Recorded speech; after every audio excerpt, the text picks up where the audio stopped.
Joby, nag-share ng Livegood kung paano magbayad sa credit wallet ng mga nagpa-member sa Livegood na affiliate member, no? Na hindi marunong pa. Kami ang nagtuturo, nag-guide. So, let's go, Coach Joby. Dito ako pupunta po, no? Oh, yes. Sige, click mo. Click. Yan. Dandahan lang, ha. Oh, back ka muna. Back Kasi, muna, back po, back. Balikan mo. Dandahan lang kasi, para hindi na yung Dandahan lang po, yan. system. Ilagin mo muna to, yan. Yan, sige po. Kunin mo yung ID number niya. Punta po tayo sa tuldok. Okay. Punta ka sa may info. Punta tayo sa may info. Huwag mo nilapit mga ganun Okay. ano niya. Sige. Huwag mong pagalawin yung ano niya, sa may structure. info. Ito, kukunin po natin yung Livegood ID niya. Ito po. Copy paste mo.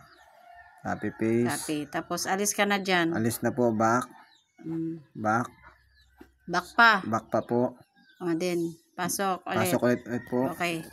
Punta ka sa account ng Shein. Pumunta po tayo sa account ni Shein. Kasi kukuha ka doon ng credit wallet. Itatransferan mo yung kulang. Sige po. Ito, account ni Shane, tama? Shane sige, 724. Pasok okay. po. Login. Login, then punta ka doon sa tatlong line sa taas, kanan. Tatlong line. Then punta ka sa my earnings. My earnings. Punta tayo sa my earnings po kung paano magbayad. Okay. Wait lang. Dandahan lang ha. Dandahan lang po. Click mo yung credit wallet icon. Credit wallet. Ito po, no? Oh, yes. Yan. Credit wallet. Okay. And then, copy-paste mo dito yung ID number. Copy-paste pong ID number. Nung pagpapasahan mo ng credit wallet. Yan po. Nalagay ka na po. Okay. And then, click continue.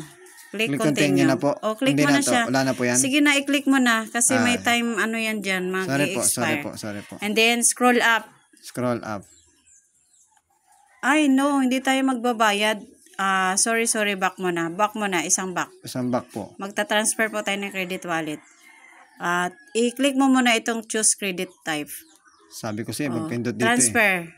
Diba? Okay, transfer. And then, click continue. Ay, kasi dyan wait lang ha. Tapos, and then, i-type mo dito. Type ko po dito? Lakihan mo muna nga. Ayan. Okay, i-type mo yung sign ng dollar. Type po ang sign ng dollar. Tapos, 3.95.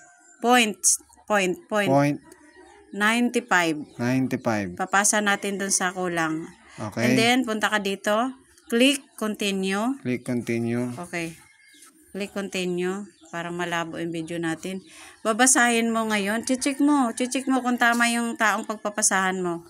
Oh, yan po siya. Lakihan mo. Wag mo nang anuhin. Basta, i-check mo lang. Hindi nga nalalakihan ma. Ay, nalalakihan yan. Oh, so ngayon, issue. Click issue credit. Click issue credit. Okay? And then, wait. Click mo continue. Continue po.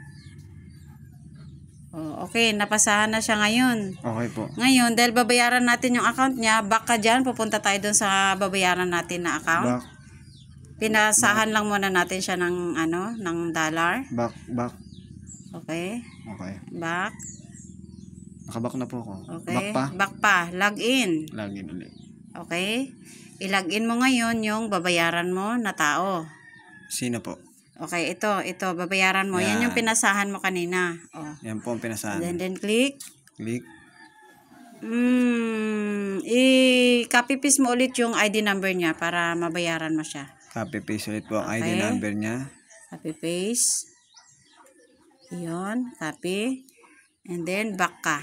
Isang pindot lang. Punta ka sa my earnings. My earnings. Yun. Ngayon, punta ka sa icon ng credit wallet. Credit wallet. And then, copy paste mo yung, i-check mo muna kung may laman na. Okay, meron? $9.95.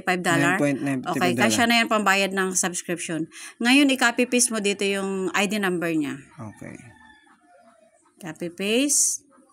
Okay, click continue. Ay, baka ito iba pa. Hindi na yan? O, bayad na tayo eh. Hindi na tayo magta-transfer. Bayad na. Continue. So, ngayon, ito yung mga product. Makikita mo dito. Pwede ka dito mag-order sa credit wallet kung may laman yung iyong credit wallet. Pero ngayon, yung babayaran natin yung monthly subscription. So, click mo ngayon itong monthly. Ito po, monthly. Yan. And click mo, $9.95. And then, continue. Wow. Okay? And then, check mo kung tama yung taong pagbabayaran mo. Okay, check. I-click mo na yung issue credit wallet. O, tama po. Yan lang, pipindutin mo. Okay. And then, click continue. Okay, bayad na siya ngayon. So, pwede mo na siyang i-check sa credit log kung bayad na siya. So, ito, sige palakihan mo po, Coach Sheldon. Ito. O, okay, bayad na po siya. Ganun lang po. Nakuha mo, Coach Sheldon, yung pagtatransfer. Okay? Thank you.